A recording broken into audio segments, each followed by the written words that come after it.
Bir Demet Tecrübelerim kanalına hoş geldiniz. Sosis balonlarla harika şekiller yapmaya devam ediyoruz. Bugün size sosis balondan çok güzel bir makas yapımını anlatacağım. Şöyle evimizin duvarlarını bu makasla süsleyebiliriz. Evet, şöyle makasımızı göstermek istiyorum. Çok güzel bir makas oldu. Evet, bu makası hangi malzemelerle yapıyoruz? Onları göstermek istiyorum.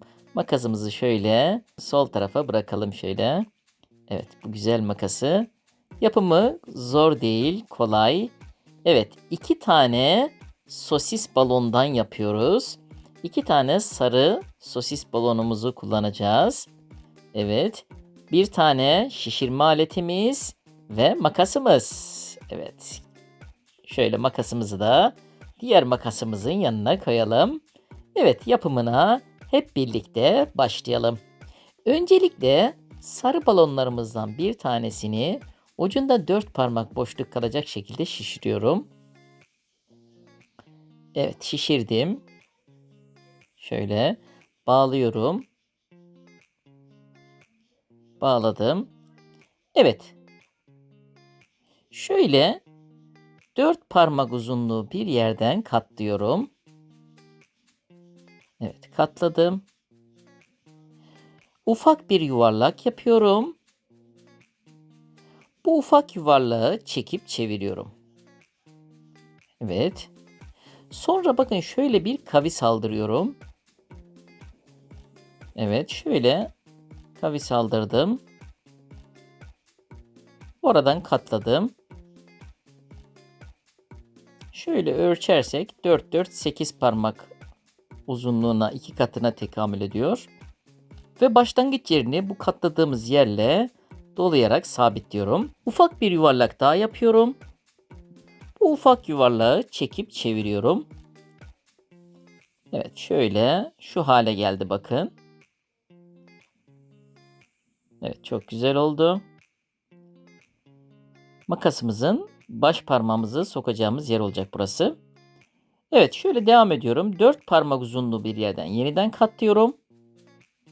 Ufak bir yuvarlak yapıyorum. Bu ufak yuvarlağı çekip çeviriyorum. Tekrar ufak bir yuvarlak yapıyorum.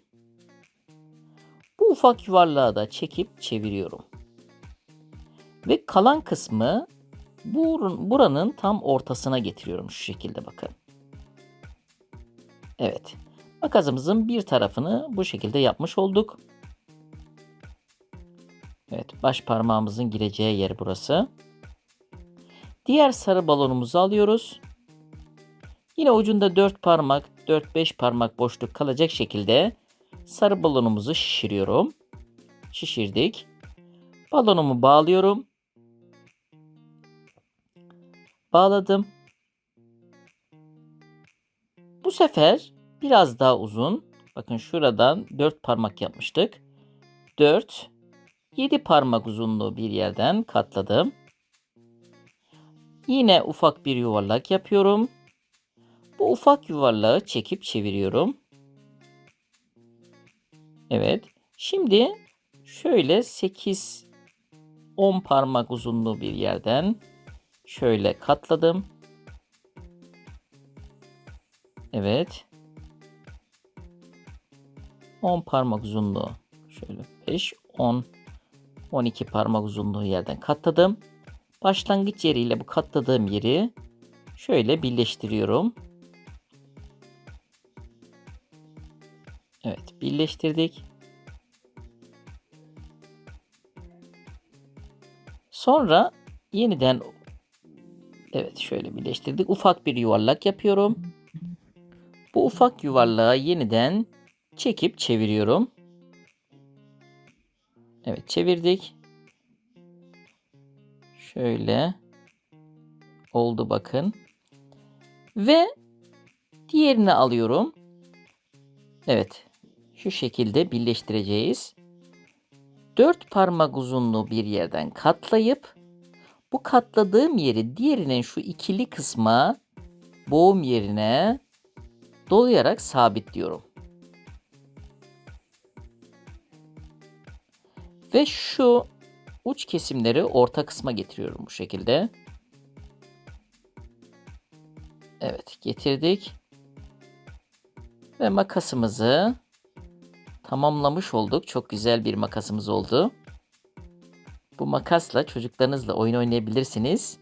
Berberlerinize hediye götürebilirsiniz. Evet, seni 2025 yılının en iyi berberi seçtik diye berberinizi mutlu edebilirsiniz ya da terzinizi mutlu edebilirsiniz. Evet. Evet, şimdi makasımızın şu uç kesimleri biraz fazla büyük oldu. Diğerini getirelim bakın. Evet, şöyle diğerini bunun üstüne koyduk. Ölçüsünü aldık. Şöyle ne kadarmış ölçelim.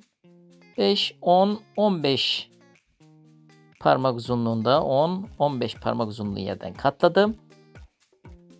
Diğerini de aynı ölçüyü alıyorum. Evet. Ucundan havasını kaçırıyorum. Ve burayı bağlıyorum.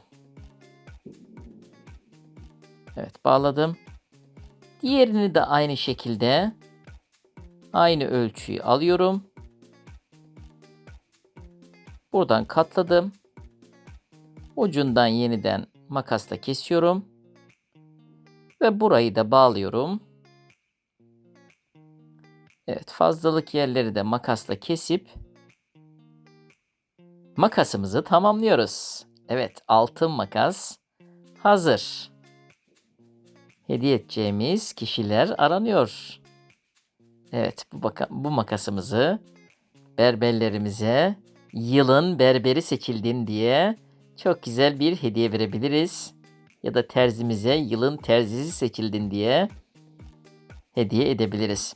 Evet, daha fazlasıyla alakalı kanalıma bekliyorum. Abone değilseniz abone olur, like atar ve videomu paylaşırsanız çok memnun olurum. Bir sonraki videomda görüşmek üzere. İyi günler.